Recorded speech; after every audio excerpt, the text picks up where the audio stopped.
So the question is, we may not have attachment to our own life, but we want the best for our loved ones.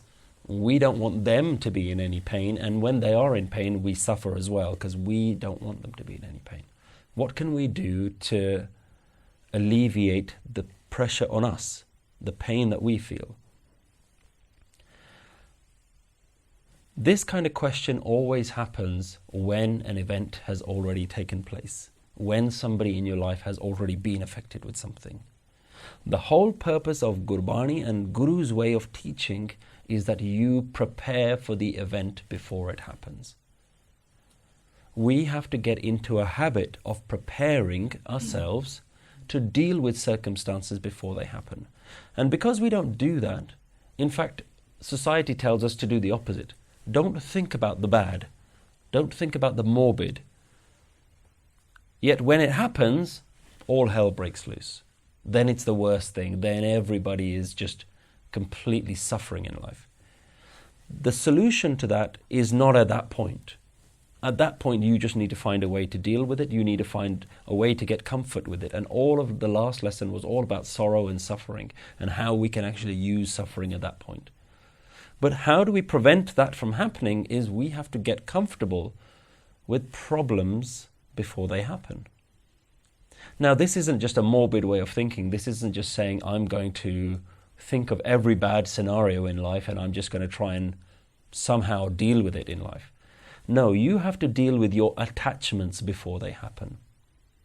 So the only reason we feel pain in the suffering of others is because we haven't dealt with our attachment to them. We haven't dealt with our attachment to happiness. We've convinced ourselves that happiness is a God-given right. Everybody has to be happy. And the opposite of happiness is sadness, and we don't want anything to do with that. So we've convinced ourselves that happiness is good, sadness is bad, and we just have to spend all of our time running away from sadness. We don't deal with sadness as a fact of life. Guru talks about sukh and dukh doye sam kar jano. Know happiness and sadness in the same light.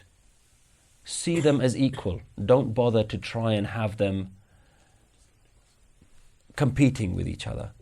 So we have to try to deal with sadness and deal with our attachment to things before they happen. And that's where the wisdom of Gurbani helps. Gurbani deals with these issues up front. Mool Mantar deals with death when it talks about Akal Murat. It brings death to the forefront. It says you can't run away from this subject. And Gurbani and Japji Sahib has dealt with these concepts of dukh and sukh. Dukh par har sukh kar le jai.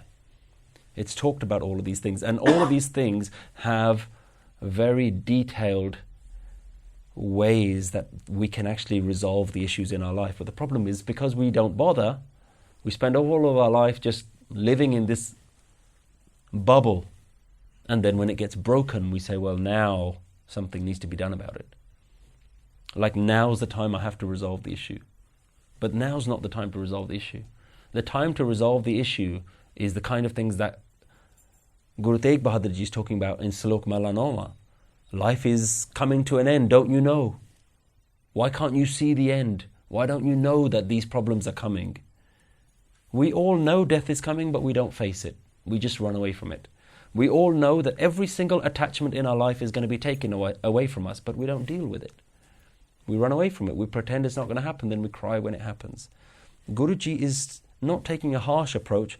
Guruji is taking a very loving approach that says, look, I'm going to show you all the issues that are going to happen, and I want to show you how to deal with them as well. So the timing is the most important thing. This is where our daily spiritual practice comes in. This is where we massively differentiate from the Western idea of just meditation. The Western idea of meditation is live your own life and just find a way to have a little bit of quiet time to yourself, relax. It's no more than going to a spa. You go to a spa to relax, you go to a yoga room and do a bit of meditation. The Western idea of meditation is very, very simplistic. Naam requires all of these elements to be put together. Naam is not just one thing. It's dhyan, it is a meditative practice, but it's gyan as well. It's the wisdom that comes with it, the Guru's wisdom, and it's rani as well. It's the lifestyle. You have to live that, practice it, do it every single day so that you're already protected when these problems occur.